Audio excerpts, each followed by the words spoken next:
3 of the best teams in basketball history when he was still a baby. Oh, so one guy can't beat. Wait a second. When he finally broke through, he won 6 finals in 6 tries with 6 MVPs. That's Mount Rushmore.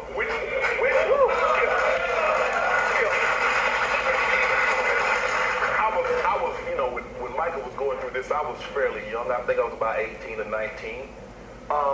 When did he start winning playoff series? When he got who? Scottie Pippen. Oh, so before he got Scottie Pippen, what was happening, Skip? And he was got swept. He got swept. Scottie Pippen left what team to join forces with Michael Jordan? Oh, wait a second. He left no teams. He got drafted by the Bulls out of Arkansas Little Rock. He got drafted. He was a really good draft pick by Jerry Krause. That's the difference between then and now. Teams put teams together. They made the Boston made the trade. They traded their first pick to get Robert Parrish. Kevin McHale was the 4th pick in the draft. They had Bird because back then, you remember, you could draft guys earlier. They just had Bird before he even got out of college. So you could do that back then. They didn't have a problem because remember, the Celtics also traded for Dennis Johnson. They got him. They also had Nate Archibald. They traded for him. They also had Bill Walton. So Larry Bird played with 5 other Hall of Famers. Magic Johnson had Kareem, the all-time league scorer, more MVPs than anybody in history. James Worthy, top 50 player. Jamal Wilkes, top 50 player. And all Michael Jordan had was an overrated Scottie Pippen. Who's not overrated. Not a top 50 player. Michael Jordan made Scottie Pippen everything that he is and was. Scottie is so true. Hey, you're probably too young to remember. What happened when Scottie Pippen left the Bulls and came to the Rockets? Nothing happened. Nothing.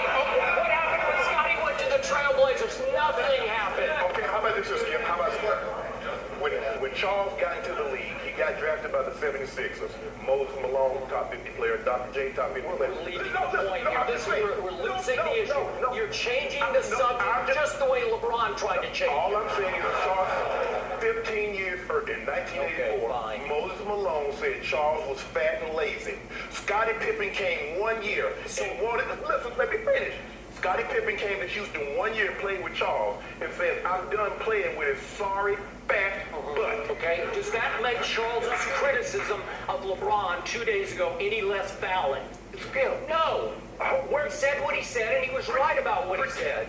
Skip, look, LeBron said it was unfair. He's tired of the older guys, especially Charles Barkley, keep mentioning him in a negative light. Okay, if you want to critique my game, that I need to shoot better.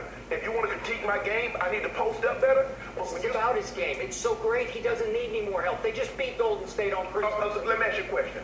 So how does he doesn't want to compete compared to going to 6 straight finals and winning 3 of them? He's in the cakewalk Eastern Conference. They're going to make it with their eyes closed this year. They're going to make it again. They have no competition in the East. That's what Charles is talking about. But you know what? I've never heard you say that the Patriots are in the AFC East. And Tom Brady has a cakewalk. You never say that. All right, but what I also said to you last week was, you know who has a real valid reason to complain about not having enough help? Tom Brady does right now. He's throwing to Julian Edelman and Chris Hogan. Have you heard Brady say one time, I lost Gronkowski and Belichick got me no help. I have no help on all. Look at all the weapons Atlanta.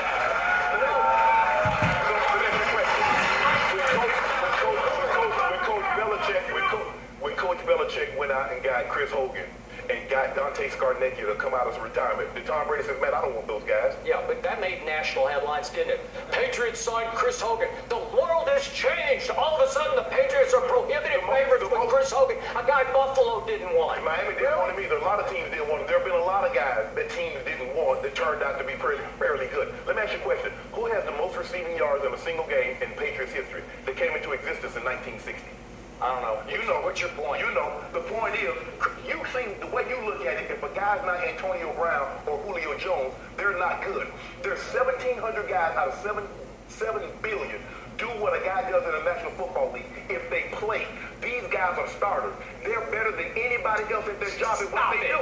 Does Julian Edelman belong in the same sentence with Julio Jones? Seriously, he doesn't. No, it's preposterous. But that's what I'm trying to get you to understand. Just because they don't belong in the same sentence, that doesn't mean they're not good players. Let's bring it back to here. Okay.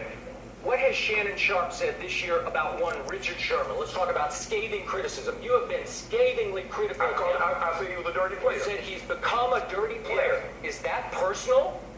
Not to me. I thought it was justifiable criticism. I thought it was extremely valid. I'm sure Richard could say, that's personal. You're talking about something that's really not about how I play cornerback. Because Skip, I've been doing this, I did it 12 years as an analyst. Yeah. This is my first year doing it with you. You know what? Not one time has an ever guy called me to the carpet. Because all you got to do, you can say Shannon doesn't know what he's talking about. Let's watch the tape, and you tell me I don't know what I'm